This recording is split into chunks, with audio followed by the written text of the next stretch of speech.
Le 10 novembre 1934 paraissait dans le toujours excellent Je suis partout un écho de François Vuneuil consacré au film La dernière aventure de Don Juan, The Private Life of Don Juan. Avant d'écouter cette critique, nous allons faire un court résumé du film. La vie privée de Don Juan, un film d'Alexandre Corda de 1934, d'après Henri Bataille, avec dans les rôles principaux Douglas Fairbanks, Merle Oberon, Bruce Winston, Barry McKay, Benita Hume, Gina Malo, Binnie Barnes et Melville Cooper.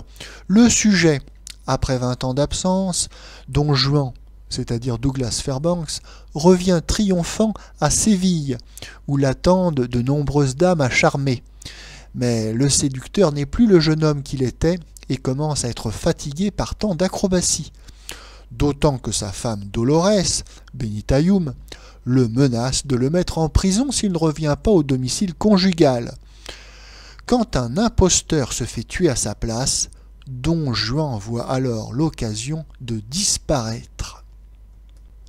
Ce film sera un échec commercial, car le public s'attendait à voir un film d'action, un film de cap et d'épée, ce qui est la spécialité de Douglas Fairbanks, alors qu'en réalité, il s'agit ici d'un film qui prétend être une comédie.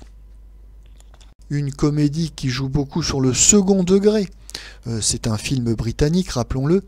Un second degré, donc, qui fait le parallèle entre une vedette du cinéma déclinante, car si Douglas Fairbanks a été une immense star du muet, il n'a pas su prendre la vague du nouveau cinéma parlant et sonore.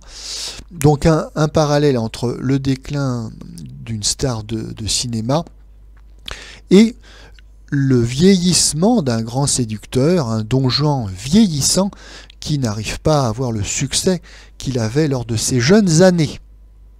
Ce pari sur l'humour ne va pas fonctionner. Ça sera le dernier film de Douglas Fairbanks.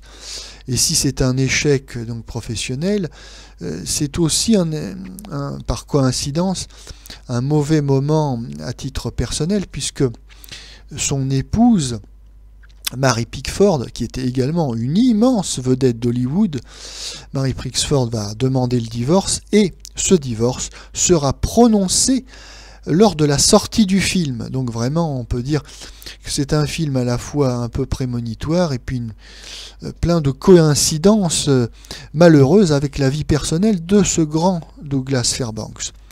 Maintenant, nous allons écouter le texte intégral de la courte critique de François Vuneuil.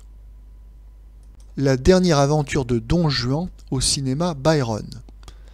Avec le nouveau film de M. Alexandre Corda, qui fut le producteur heureux d'Henri VIII, trop heureux quand on considère le parti qu'il tire de son prestige et de son succès, on peut s'apercevoir qu'il est encore plus difficile de toucher à la légende qu'à l'histoire. Le public ne manifeste qu'une médiocre surprise lorsqu'on veut lui prouver que Catherine de Russie n'était au fond qu'une petite boniche vicieuse. Mais il est à deux doigts de se fâcher lorsqu'il voit Don Juan s'embourgeoiser et se marier. Le public a raison. Les grands hommes imaginaires, eux aussi, ont droit à quelque respect. D'ailleurs, ils se défendent. Tous ceux qui ont essayé d'inventer une suite aux fables illustres y ont perdu leur temps.